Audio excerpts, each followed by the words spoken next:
গল্প বিড়ম্বনা গল্পকাৰ গীতিকা চহৰীয়া। ৰাতিপুৱাৰ প্ৰাতকৃত সম্পন্ন কৰি সদানন্দ হাজৰিকাই ঘৈণীয়েক জানকীক জগাবলৈ ধৰিলে। হেৰা উঠাহে, বেলি লহিয়ালে। এনেহেন মাঘৰ বিহুৰ উৰুকাৰ দিনা ইমান বেলিলৈ বাৰু মানুহ শুই থাকেনে? ঘৈণীয়েকৰ পৰা কোনো মাত বোল নাপাই একমাত্ৰ পুত্ৰৰ ওচৰলৈ গ'ল হাজৰিকা। পুৱাতে বজাৰলৈ যোৱাৰ কথা কৈ পুতেকক জগাবলৈ ধৰিলে। পুতেকে কাণৰ পৰা হেডফোনডাল উলিয়াই বাপেকক এটা ফেকাহি মাৰি মূৰে গায়ে কম্বলখন ভালকৈ উৰি ল'লে। বিমূৰত পৰিল তেওঁ। ঘৰৰ প্ৰতি মন কাণ নোহোৱা পুত্ৰই আনদিনা দুপৰীয়া 11 বজালৈ শুই থকাৰ দৰে উৰুকাৰ দিনাও চাগে সেই কুম্ভকৰ্ণৰ নিদ্ৰা নাভাঙিব বুলি দীঘলীয়া হুমুনিয়াহ এটা পেলাই সুপুত্ৰৰ ওচৰৰ পৰা আঁতৰি আহিল তেওঁ।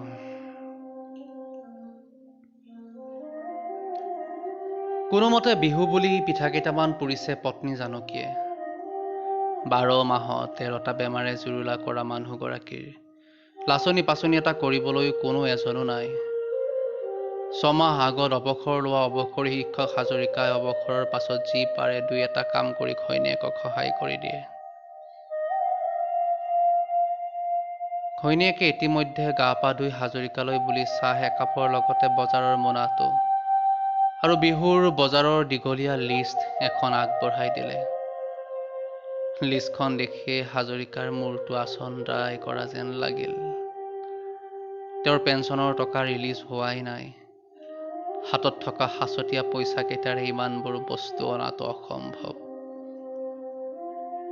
তাতে ঘৈণীয়েকে দিয়া লিষ্টখনৰ বয় বস্তুবোৰ নিতান্তই দৰকাৰী। বিহু বুলি এইকণ বস্তু নুগোটালে কিহৰ বিহু হ'ব, মনতে ভাবিলে হাজৰিকাই। আগতে বয় বস্তুৰে নদন বদন হাজৰিকাৰ গৃহস্থিত 3 সন্ধ্যাই আলহীৰে ভৰি আছিল। তাহানিৰ দিনৰ বিহু, বিহুৰ বজাৰ, পিঠা পনাৰ সোৱাদেই বেলেগ আছিল। অতীত ৰোমন্থন কৰি কৰি হাজৰিকা বজাৰলৈ বুলি ওলাল। বাটতে যদুৰাম মণ্ডলক প্ৰায় 2.5 ফুটমান দীঘল মাছটোৰ সৈতে দেখি সদানন্দ হাজৰিকাৰ জিভাখন লক লকাই গ'ল। আগৰে পৰা খাই ভাল পোৱা মানুহ তেওঁ।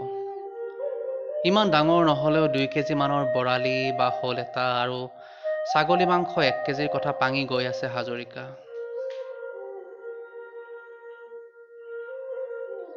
বজাৰ পাই মনটো সেমেকি গ'ল হাজৰিকাৰ। হাতত আছে পইচা 1,500 টকা। এইফালে বস্তুৰ দাম দেখোন জুই চাই। লং পেণ্টৰ পিছফালে পকেটটো এবাৰ খেপিয়াই চালে তেওঁ। হ'ব, কিবা কৈ মিলাব লাগিব। লাগিলে 2 কেজিৰ ঠাইত 1 কেজি নিব লাগিব, কিন্তু খাবই লাগিব, মনতে ভাবিলে তেওঁ।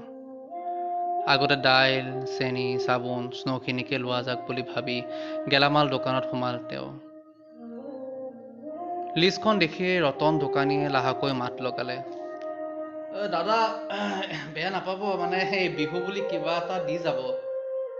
বেপাৰ একেবাৰেই বেয়া। এৰা, হয়তো 2 মাহৰ বাকী দিয়া নাই। হাজৰিকাই হেমেনা হেমেনিকৈ ক'লে, হ'ব ৰতন, আজি তোমাক সম্পূৰ্ণকৈ দিব নোৱাৰিলেও কিবা অলপ দি যাম। তুমি এই মালখিনি মোনাটোতে ভৰাই থোৱা, আৰু মই অলপ মাছ মাংসৰ বজাৰৰ পৰা আহোঁ। মাছ মাংসৰ বজাৰত সোমাই মাছৰ কিলো 450 টকা, মাংসৰ কিলো 700 টকা বুলি শুনি চকুৰে ধোৱা কোৱা দেখিলে হাজৰিকাই। তথাপি ভাবিলে খাবতো লাগিবই। আগতে 2 কিলো মাংস 3জনে খাইছিলোঁ, সেইবোৰ দিন বেলেগ আছিল। এতিয়া বয়স হ'ল, ল'ৰাটোৱে খালেই হ'ব। আমিনো বুঢ়া বুঢ়ীয়ে কিমান খাম, আধা কেজি নিলেও হ'ব।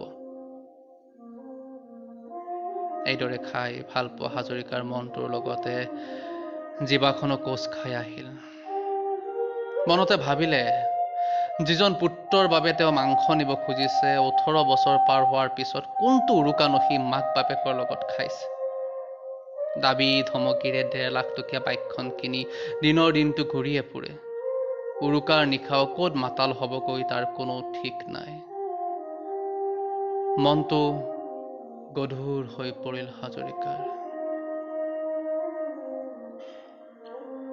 জীৱন জুৰি মানৱ সম্পদ গঢ়ি গঢ়ি তেওঁৰ নিজৰ ল'ৰাটোকে মানুহ কৰিব নোৱাৰাটো তেওঁৰেই বিফলতা বুলি ধৰি ল'লে। প্ৰকাণ্ড বৰালি মাছটো চাই চাই আকাশ পতাল ভাবি থকা হাজৰিকাৰ চকুৰ আগতে মাছটো বিক্ৰী হৈ যোৱাতে সম্বিত ঘূৰি আহিল।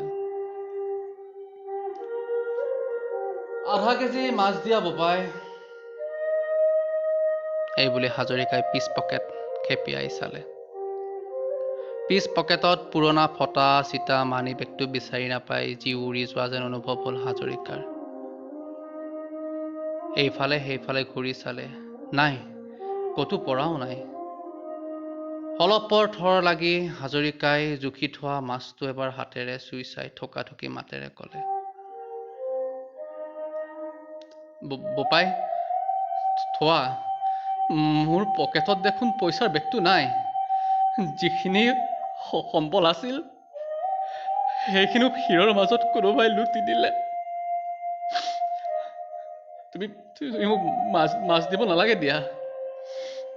বজাৰত মূল্যবৃদ্ধিৰ জুই, সমাজত মানৱতাৰ অৱক্ষয়, ইমান দিনে কাকোকে ভাল মানুহ হিচাপে গঢ়িব নোৱাৰিলো। কাকো গঢ়িব নোৱাৰিলো।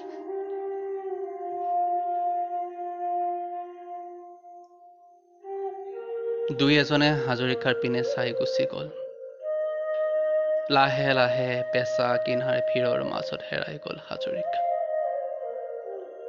থৰক বৰক খোজেৰে খালী মোনাটো হাতত লৈ অতীতৰ মাঘ বিহুৰ ভোগালী দিনবোৰ খেপিয়াই খেপিয়াই তেওঁ লাহে লাহে ঘৰৰ পিনে খোজ ল'লে।